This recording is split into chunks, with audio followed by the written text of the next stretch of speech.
Alright guys, before we get started, we're going to talk about the duck call for a second. Those of you that are experienced in waterfowl hunting, you already know what I'm going to talk about. This is parts of the duck call. If you're new to waterfowl hunting or have an interest in duck calls, how they work, I'm going to show you. There's two main pieces to a duck call. There's the barrel and there's the insert. This particular insert is a plastic insert. It's got two reeds. This is called a double reed duck call. You can also get some with a single reed. Now these are made of plastic. This one has a rubber stop which holds the reeds in place. Some have cork. So basically, like I'm about to show you, is I turn the wood down.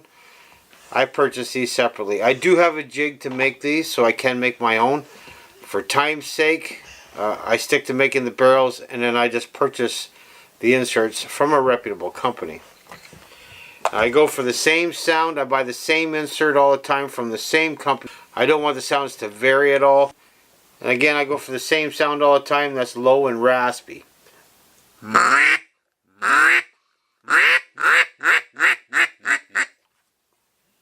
Let's go make a duck call.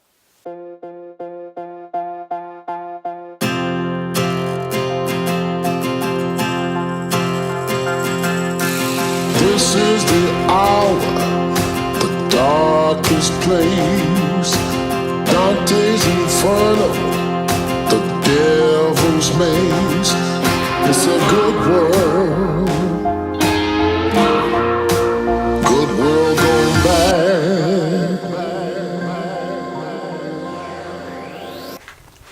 Alright guys, I'm back in the shop. The video I put up not long ago, I was making a duck call. It was kind of a rushed video.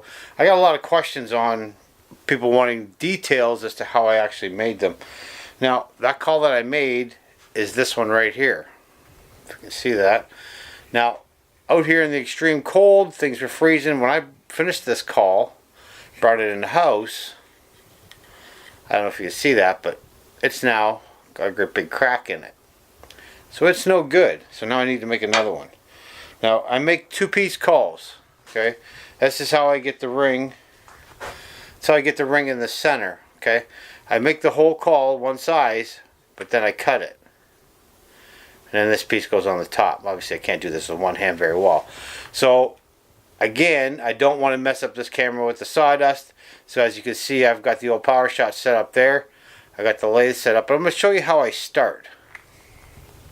In order to get to the finished product, I have a piece of stock. This one here is this particular one here is 2 inches square.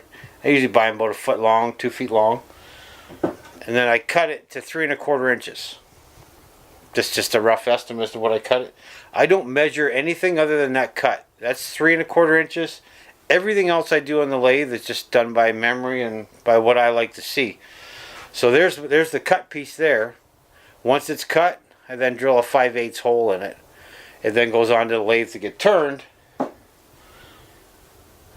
down to something like this. This one here actually turned out pretty good. It's got some nice character in it. Now, the first thing I do once I get it on the lathe here is I round it off and just make it a cylindrical object. Okay, so it's now square. I now have to make it round and get it true. And then I start putting some detail in it. So I'm going to turn on the other camera, get it set up, and see if we can make some more sawdust.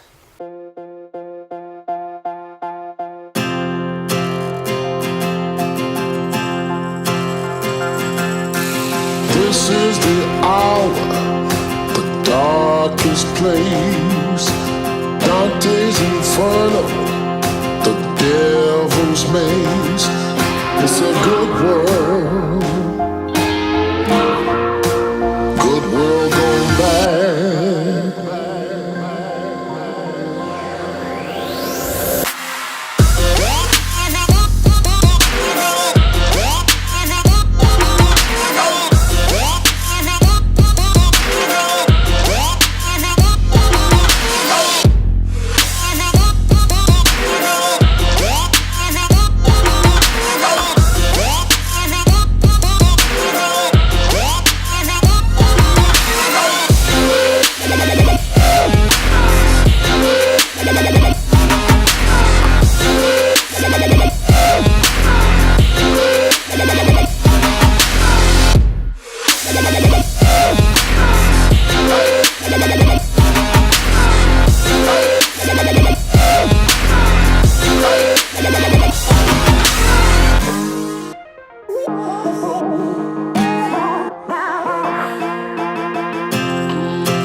It's a good world.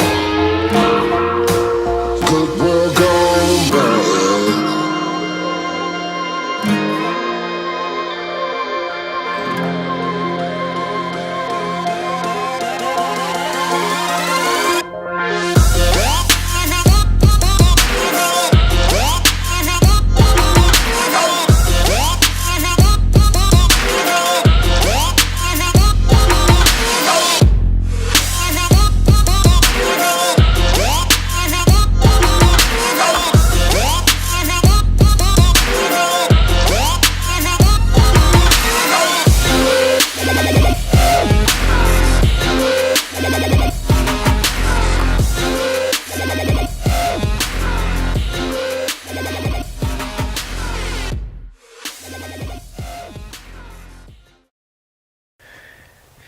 Here's the call. Now, as you can see, there wasn't a whole lot of character in the wood, so I burnt the ends of it. This call I would not sell, only because there is no character to it.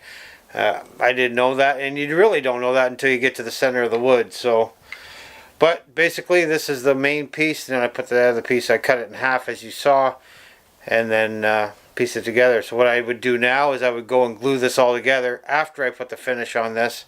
This is not going to get the finish. This is probably just going to go and get burnt. But and the reason I say I'm just going to burn it, some people say, "Well, that's a perfectly good duck call," but it doesn't have the character that I like to have in a duck call. All right, so by character, this is what I'm talking about. That's nice. Got a really nice character to it. Now, as you can see, I start off with a square piece of stock, drill the hole, put it on the lathe, turn it round, then I square off each end. Then I start going from there. It's been a while since I made a couple of duck calls in a row, and as you can see, the shape is pretty much the same thing. And this call here is, I think, was made last year. And if you look at this one here, and you look at the one that I just made, they're pretty much the same thing. And again, as you see, I cut the end off, and then I just glue it back on with the ring in the center. It's that simple. But like I said, I don't measure anything because I've made so many of them that they're pretty much the same style. But because I don't measure, no two are the same. I mean, if you have a look at this particular one here, and then you have a look at this one here, it's a little bit different, but not much. But you can tell it's the same style. And then you go have a look at this one here. This one here is really short. Same style again. Ring around the end. One that I'm really fond of is this particular one here. Again, there's no insert in them. This is two pieces of wood laminated together. So obviously where the mouthpiece is, that's a different color. I think that's Coca-Cola. And I'm not sure what the other piece of the wood is, but that's another nice one there. So like I said, start with the square stock, make it round, true it up on each end. Now you're working with a cylindrical object. You can draw your lines on there if you wish. I just choose not to.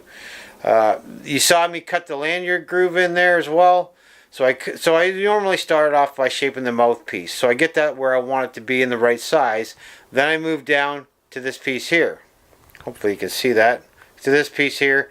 I also will maybe cut in the lanyard groove. So what I'm doing is I'm starting at one end and going to the other. You see me take multiple measurements down here with the micrometer only because I don't want it to be loose. You want it to be fit tight so that when you put the glue on it and then press it together, it holds and it stays there. But I start at one end of the mouthpiece and then I move on down to the other end. So I hope that's a little bit more of an explanation as to how I do it. I know the last time the video I just put up, I think I just started some B-roll and high speed and away you went. Didn't give a whole lot of explanation, but hope this explains it a little bit better. And the lathe that I'm using is just a $100 Mastercraft lathe from Canadian Tire. That's my third one, only because there's a hobby lathe that's not meant for making duck calls, and I've literally probably made 600 or 700 of these things, so they have a tendency not to last. The smart guy would go buy the better one, but I haven't been making them consistently, so I had no need to go spend $1,000 on a lathe, so I just kept sticking with the $100 one. So that's all I got for this video. I hope it explains it a lot more as to the process. It's really not that hard. I had no experience in lathe work when I started this a few years ago. I made a whole lot of sawdust before I got to a duck call, but it's pretty cool. Like I said, like I said in the other video, when you take your own creation out in the field and you harvest some ducks. Nice little raspy sound is exactly what I like. Anyway, that's all I got for today's video. I hope you enjoyed that. I hope it explained things a little better to you. And if you got any questions or comments, leave them down below. Until the next one, I'll see you.